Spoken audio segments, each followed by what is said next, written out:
What is polyamory? When did you sort of discover that you are polyamorous? And what are some of the misconceptions about it? Yeah. Polyamory is having relationships with multiple people, romantic or intimate, in a way that where everybody knows and generally on the same page about. And I got into polyamory when I was very young. I was dating my first boyfriend. I was monogamous. And then I met some poly people. And I was like, oh, that's me. That is what I've been all this time. It felt like a really deep thing in me. Because with my boyfriend, he had like sexted some girl. And I was like, shame, which is another aspect of like society telling you to be upset by something. Like I felt like sort of in the background, like, oh, this is something I am given a social right to be angry at. So I'm going to, because this is my role. I didn't really genuinely feel it. And so I was upset at him. And then later on, when I figured out like, oh, wait, there is a system that people use and where you don't have to actually feel that way. I was really drawn to it. And that ended up being the death of the relationship with my monogamous boyfriend because I did not want to be monogamous anymore. And since then, I've been 100% polyamorous for almost 10 years. And a lot of the misconceptions around it, mainly confusion of exclusivity and commitment. So a lot of people think that if you are not exclusive, this means that you cannot be committed. It's like so joined in their minds. Like you try and separate it and they just like can't really conceive of it because like if you're fucking another person, like does this must mean somehow that you are less dedicated to your other partner. This is absolutely not the case. There's like poly families who've been together for 20 years. You know, you can be extremely dedicated to multiple people. So I'm constantly waging that war on Twitter. Yeah. So yeah, no, I noticed that. And I know Diana Fleischman and Jeffrey Miller are friends of mine that are also themselves polyamorous and married and also spokespeople for it. And both evolutionary psychologists as well. And so, you know, the natural question people have is, well, how the hell do you manage the jealousy? Jealousy is another one of those things that is sort of socially designed. Like if you grow up your entire life and every single narrative you've ever seen about relationships tells you that you're supposed to be jealous when like your partner does something with somebody else. And that this is like good and right. And it encourages it. Of course, you're going to feel jealous when you get into a polyamorous relationship. Like it's so everywhere, the narrative that you're supposed to feel jealousy. So you are. And I mean, I also feel jealousy too. But I think jealousy like comes for a reason, right? And that reason typically is a fear of losing your partner. Or for me, it's something like, oh, my partner like is dating her and maybe she's cooler than me. Maybe my partner will like her better than me. He's going to leave her because I'm inadequate. And then that like gives me something to latch onto. Okay, I believe that I am inadequate and I'm afraid of being alone. And so if you can like figure out what's underneath the jealousy, then you have like an actual issue that you can address.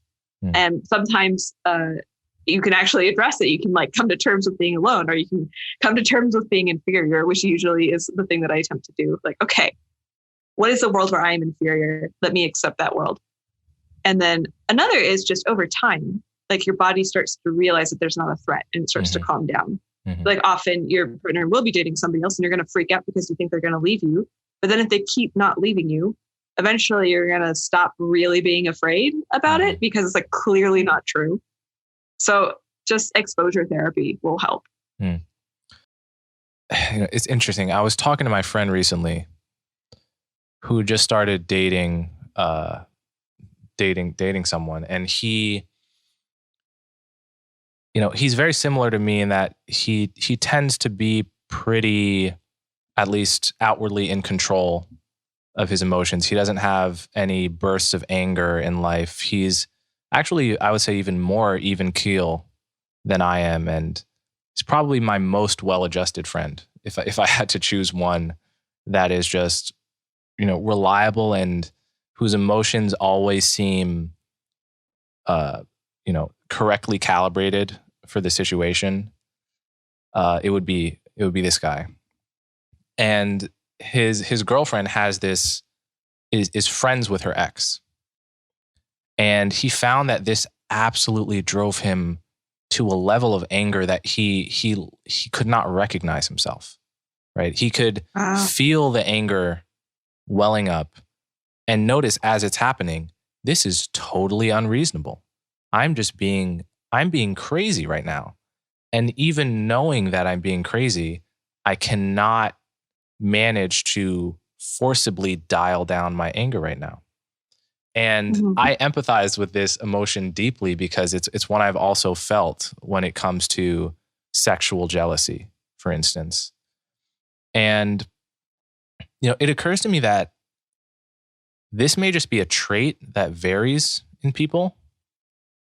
And, it's a trait that I wouldn't have known that I had. And I'm fairly sure wasn't instilled into me by the culture, because it's actually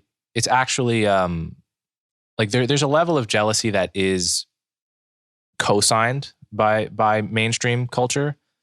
And then there's a level of jealousy I've experienced and my friends has experienced, where it's like, you're friends with a boy and I cannot handle it, right?